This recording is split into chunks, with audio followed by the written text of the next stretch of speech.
آج ہمارا جو موضوع ہے وہ انسانی جان کی قدر و منزلت کے حوالے سے ہے، اور ہماری یہ کوشش ہے کہ اس پلیٹ فارم سے ہم کچھ سیکھ سکیں، ناظرین آپ کو کچھ بتا سکیں اور ہم سب ہی اپنی زندگیوں میں مثبت تبدیلیاں لے کر آ سکیں۔ پیر صاحب، جیسا کہ ابھی میں آغاز میں بھی بتا رہی تھی کہ اللہ تعالیٰ نے انسان کو اشرف المخلوقات کا درجہ دیا ہے۔ کیا یہ لقب لینا ہمارے لیے کافی ہے کہ ہمیں عملی طور پر بھی خود کو اشرف المخلوقات ثابت کرنا ہے؟ وہ ہم کیسے کر سکتے ہیں، اور جب ایسا ہو جائے گا پھر ہمارے لیے کیا فوائد ہیں؟ دیکھیے، اسلام نے تو ہمیں یہ کہا ہے کہ جو شہید ہے اس کا ہر گناہ اللہ معاف کر دیتا ہے سوائے قرض کے۔ کیونکہ قرض کسی سے اگر اس نے لیا ہوا ہے تو اس کے اندر انسانی حرمت ہے، انسانی بے قدری کی ہے۔ اس کا یہ فریضہ تھا کہ وہ شہادت سے پہلے، جہاد میں جانے سے پہلے اس کو قرض واپس کرتا۔ حقوق العباد کا جو آتا ہے، یہ تو زندگی ہے۔ اللہ نے کہا کہ میں ہر چیز معاف کر دوں گا، ہر گناہ معاف کر دوں گا، لیکن حقوق العباد معاف نہیں کر سکتا۔ اللہ معاف شرعی طور پہ اللہ معاف کر سکتا ہے، لیکن یہ تاکید ہے، یہ سختی ہے کہ ہر انسان دوسرے کے حقوق کا خیال رکھے۔ اور جب ہم ان چیزوں کو دیکھتے ہیں تو یہ صوفیہ نے کیا کیا تھا؟ اصل میں یہ جو ہمارا خطہ ہے، یہاں اسلام آیا ہے صوفیہ کی برکت سے۔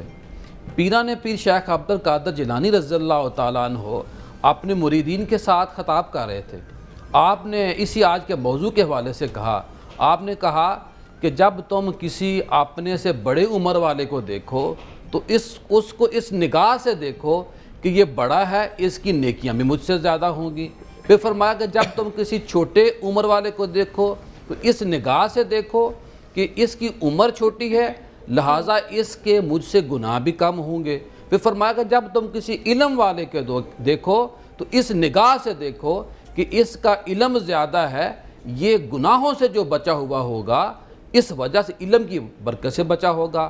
پھر فرمایا کہ جب تم کسی کم علم والے کو دیکھو، جاہل کو دیکھو، تو اس کو اس نگاہ سے دیکھو کہ کل بروز قیامت اللہ اگر اس کی پکڑ بھی کرے گا تو اس بنا پہ یہ چھوٹ سکتا ہے کہ اس کا علم کم تھا، لہذا اس کو میں معاف کر دیتا ہوں۔ پھر فرمایا کہ جب تم کسی چھوٹے عمر والے کی بات کی، وہ آخر میں یہ کہا کہ جب تم کسی غیر مسلم کو دیکھو تو اس کو میرے سنگیوں، میرے مریدین، ان کو اس نگاہ سے دیکھا کرو کہ یہ جو غیر مسلم ہے نہ جانے کل اس کو مرنے سے پہلے ایمان نصیب ہو جائے، یہ کلمہ پڑھ لے اور میرا یعنی کہ آپ کا شاید خاتمہ ایمان پر نہ ہو سکے۔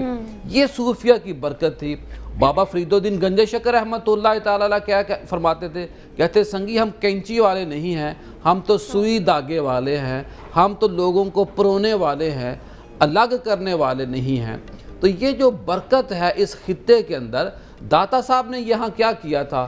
کسی کا کوئی یہ نہیں پوچھتے تھے کہ بھئی کھانا کھانا ہے یا نہیں کھانا، پینا ہے یا نہیں پینا، تیرا دین کیا ہے۔ سب کو محبت دیتے تھے۔ جب پاس بیٹھتے تھے، جو کھانا جس کو کھانا بھی ملتا تھا، جس کو رہائش چاہیے تھی اس کو رہائش بھی ملتی تھی، جس نے جو میوزک کا شوقین تھا، جو ہمارا چشتی سلسلہ ہے، یہ جو قوالی ہے، سما جو ہے، یہ اس لیے جائز ہوا کہ لوگ میلے ٹھیلوں میں جاتے تھے، میوزک کے رسیہ تھے، لیکن دین کی بات سننے کے لیے تیار نہیں تھے۔ پھر سلسلہ چشتیہ کے اندر قوالی کو راج دیا گیا کہ بھئی لوگوں کو آسان انداز میں اس میوزک کے ذریعے کلام سنائیں تاکہ وہ اسلام کی طرف آئیں۔ اور اس خطے کے اندر جو میوزک ہے ان کے ہمارے گٹھی میں شامل ہے، تو صوفیہ نے اس کام کو پکڑا۔ پھر صوفیہ نے کیا کیا؟ سلسلہ چشتی کے اندر ان کے ہاں گوشت نہیں پکتا تھا، دال پکتی تھی کہ ہندوؤں کو اس سے تکلیف نہ ہو، گوشت نہیں کھاتے تھے۔ پھر جو کلر ہندو پہنتے تھے، بابا فرید الدین گنج شکر جو باقی جو صوفیہ ہیں ہمارے سلسلہ چشتیہ، انہوں نے وہی کپڑے کو پہن لیا، کیوں؟ ان کا کپڑے کی کوئی فکر نہیں ہے۔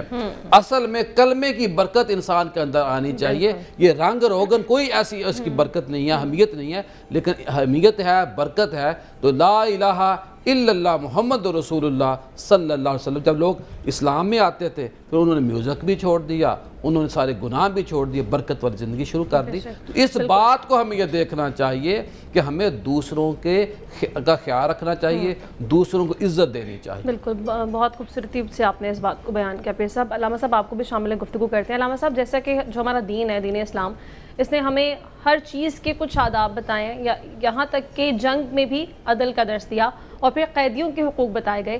یعنی حالت جنگ میں بھی ہمیں یہ بتایا گیا کہ ہم نے انسانی حقوق کو نظر انداز نہیں کرنا, انہیں سر فہرست رکھنا ہے. تو ہم یہ کہہ سکتے ہیں کہ انسانی حقوق کا جو سب سے زیادہ علمبردار ہے وہ بھی ہمارا دین ہی ہے. یقیناً اس میں کوئی شک نہیں ہے کہ انسانی حقوق بتائے ہی اسلام نے ہے. اور دیکھیں, سب سے پہلے میں یہ کہوں گا کہ جتنے الہی نظام ہیں, الہی ادیان ہیں, ان سب میں تقریباً مشترکات ہیں, کوئی چیز جناب ان سے جدا نہیں ہے. جس طرح یہ کہا گیا, یقیناً ہمارے لیے جو باعث ہدایت چیز ہے وہ اول ہے قرآن و حدیث, قرآن اور حدیث. صوفیاء کرام یا بزرگان ہمارے لیے مشعل رات ہو سکتے ہیں کہ اگر وہ اسلام کے مطابق زندگی بسر کر رہے ہیں, لیکن کوئی بھی خدا و رسول کے بعد اللہ کے حلال کو حرام اور حرام کو حلال نہیں کر سکتا. بلکہ ہمیں ایک حدیث ملتی ہے حضور اکرم صلی اللہ علیہ وسلم کی اور باقی ائمہ معصومین علیہ السلام کی, کہ جب بھی ہمارا کوئی فرمان, یعنی سیرت و بعد کے بعد ہمارا کوئی فرمان ایسا آپ کو نظر آئے کہ جو قرآن کے خلاف ہو, اس کو دیوار پہ دے مارو. اس کا مطلب وہ ہمارا فرمان نہیں ہے, وہ گھڑ کے ہمارے ساتھ منسوب کیا گیا ہے. تو یہ جو میوزک ہے یہ کسی اسلام میں کبھی حلال نہیں رہا, ٹھیک ہے نا, میوزک کبھی بھی اسلام میں حلال نہیں رہا. ہاں یہ الگ بات ہے کہ صوفیاء کرام, میں نے حلال ہے حرام کی بات نہیں کی, بات حلال کی ہوئی ہے, بات کی ہے, لوگوں کو سما کو حلال قرار دیا. حلال کبھی نہیں, ہمارے سلسلہ چشتیہ میں یہ حلال ہے, ہم اس کو جائز سمجھتے ہیں سننا, اس میں حلال ہوگا, اسلام میں حلال نہیں ہے. میں اس لیے کیونکہ دور سے ہمارے ناظرین اسلام کا حصہ ہے, لوگوں کو پیار محبت سے اسلام کے قریب کرنا, یہ بھی اسلام کا طور امتیاز ہے. بالکل صحیح بات ہے, یہ صوفیہ کی برکت ہے. لیکن خدا کے حلال کو کوئی حرام اور حرام کو حلال نہیں کرتا. ہاں یہ ہے کہ تبلیغات, اس میں کوئی شک نہیں ہے کہ وہ ہونی چاہیے, لوگوں کو اسلام کے قریب کرنا چاہیے. میوزک کو میں نے حلال نہیں کہا. چلے وہ آپ کی بات بالکل درست تھی, آپ کسی اور پرسپیکٹو سے بات کرتے ہیں. علامہ صاحب آپ کسی اور انداز میں, آپ کسی اور پرسپیکٹو سے بات کر رہے ہیں. جو ان سے آپ نے سوال کیا وہ جواب اسی کا دینا ہی ہے.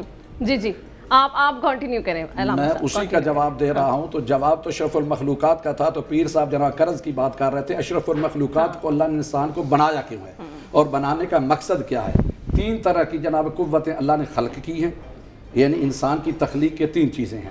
ایک ہے قوت شہوانیہ, ایک ہے قوت حیوانیہ, ایک ہے قوت عقلیہ. قوت نشو و نما جو ہے, اب قوت نشو و نما انسان میں پائی جاتی ہے, یہ اصل میں پائی جاتی ہے جمادات میں. اس کے بعد دوسری کیا ہے؟ قوت حیوانیہ یا قوت شہوانیہ. یہ قوت شہوانی اور حیوانیہ حیوانوں میں پائی جاتی ہے, ان میں خواہش نفس ہے, نشو و نما بھی ہے اور خواہش نفس بھی ہے. تیسرے قوت عقلیہ. قوت عقلیہ جو ہے وہ نہ نباتات میں ہے نہ حیوانات میں ہے, لیکن انسان کے اندر اللہ نے وہ دونوں قوتیں رکھی ہیں. نشو و نما کی قوت بھی ہے, قوت حیوانی و شہوانیہ بھی ہے, اور تیسری ہے قوت عقلیہ. اس قوت عقلیہ کی وجہ سے انسان اشرف المخلوقات ہے. فرشتے بھی اللہ کی اطاعت کرتے ہیں, لیکن فرشتوں کے اندر اب گناہ کرنے قوت نفسانیہ نہیں ہے. حیوانوں کے اندر قوت نفسانیہ ہے, عقل و شعور نہیں ہے. اللہ نے حضرت انسان کو حیوانوں والی خصوصیت بھی عطا کی ہے, قوت شہوانیہ بھی, اور فرشتوں والی بھی عطا کی ہے, یعنی قوت عقلیہ بھی. لیکن وہ مجبور ہیں. میں 2 منٹ یہاں پہ ایک آدھ منٹ لوں گا. وہ مجبور ہیں.